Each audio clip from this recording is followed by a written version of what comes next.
Hello, welcome to the third part of my saving money on groceries videos. I will link the first two below in the description box. Today I want to talk about what to do when you're not eating in your house, when you are eating out, whether it's in a restaurant or also headed to potlucks. I have a few money-saving ideas for you. So first of all, if you are invited to a potluck and you need to bring a dish, there are frugal ways to go and there are not frugal ways to go. So I'm just going to share with you the frugal things, things that are kind of my go-tos that I like to bring. The first one is deviled eggs. I love them, my kids love them, and it seems like everyone else loves them. We almost never bring any home. Eggs are cheap and everyone loves them, so make deviled eggs.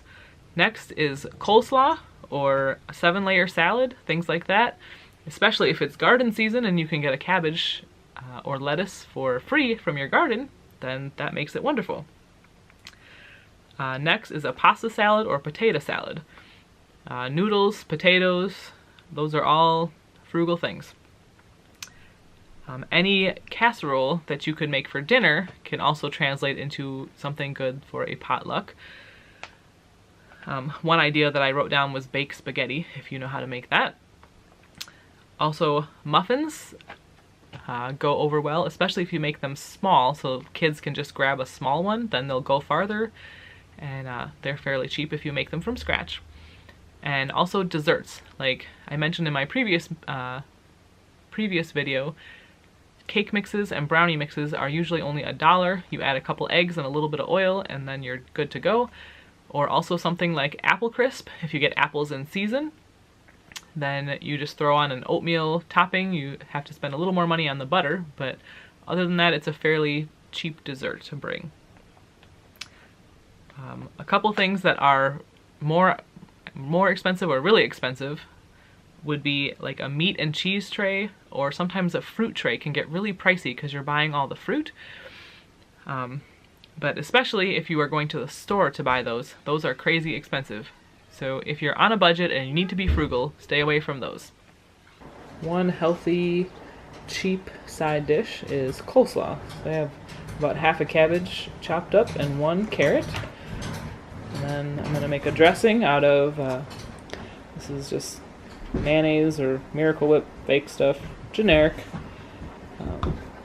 So I do half Miracle Whip, half sour cream, and then a little bit of lemon juice, garlic and onion powder, and pepper. Oh, and I also put my magic kale powder in.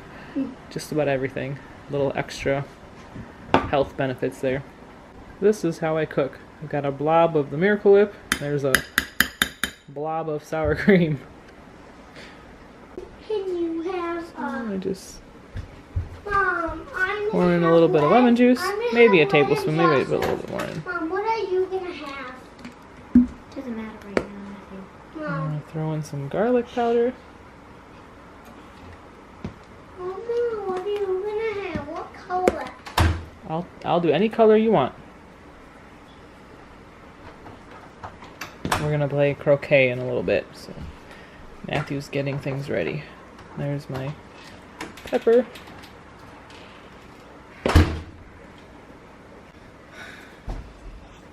Okay, so I forgot, I'm also going to add a little bit of this pink sea salt or Himalayan salt and a packet of the stevia. I spread it out. Just pour it in. Please. Okay, here's my finished coleslaw. I'm just going to throw it in the fridge before dinner, or until dinner. So coleslaw is a really good, easy to make and cheap side dish you can bring to potlucks. You can have on the side at home when you're grilling out. It's just really nice and easy to make.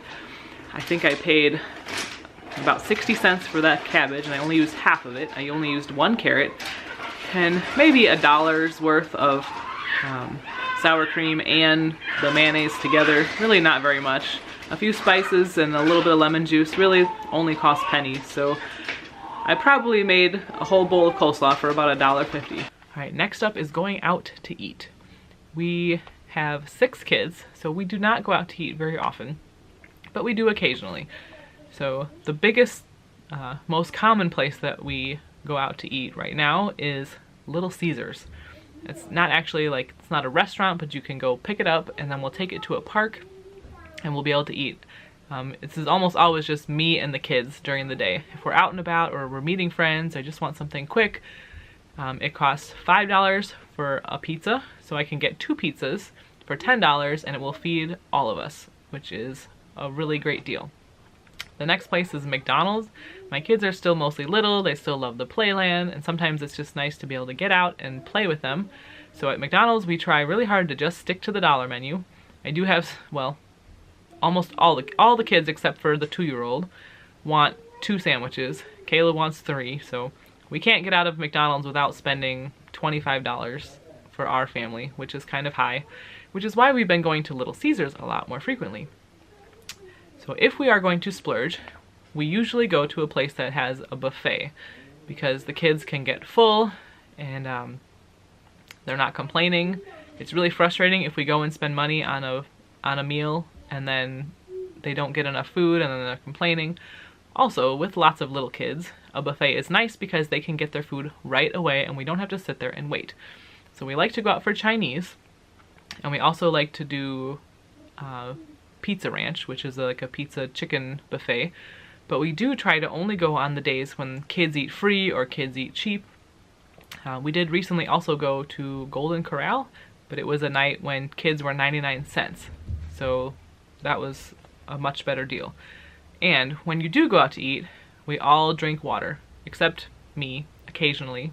I really like Diet Coke, so occasionally I will have Diet Coke, but I try to only drink water when we go out to eat because it's expensive, unless it's some special treat or some special event. But for the most part, we have learned how to make meals at home that mimic meals that we used to love to go out to eat. So one of those things is fried fish. I remember as a kid going out for fish fries all the time, but my husband has figured out how to make fried fish wonderfully here at home, so we go ahead and just make it here. He also has done fried chicken, and we'll make french fries. We have done homemade french fries from potatoes, or we've also bought the frozen french fries depending on how much time we have. So we will do that instead of going out for chicken or fish. And then again, my husband, you can tell he's the one that doesn't like to go out to eat, so he has figured out how to make me happy when I have a craving. He will make an amazing Alfredo sauce. So we'll have Alfredo sauce and chicken and then any kind of vegetables, especially in the summer when we can get all the garden vegetables for free. That's awesome. So we'll have vegetables. And then I also have a Cajun chicken pasta that I like to make. So there's a couple of Italian meals. And then Mexican, we can do tacos, nachos, enchiladas, chips and salsa. We can do all that at home. And then for Chinese, we can make fried rice or we can make Chinese noodles. And then there's always the good old-fashioned hamburgers on the grill. So that takes care of almost all of the things that we could go out to eat to buy. When I go out to eat, I like to buy things or order things that I can't get at home. And that list is becoming less and less and less as my husband figures out how to make better and better food. That is all I have to say about saving money on food. If I think of anything else, I will make another video. If you have any tips on going out to eat, I'd love to hear them. Please comment below. Go ahead and like and subscribe this video, and I will see you the next time.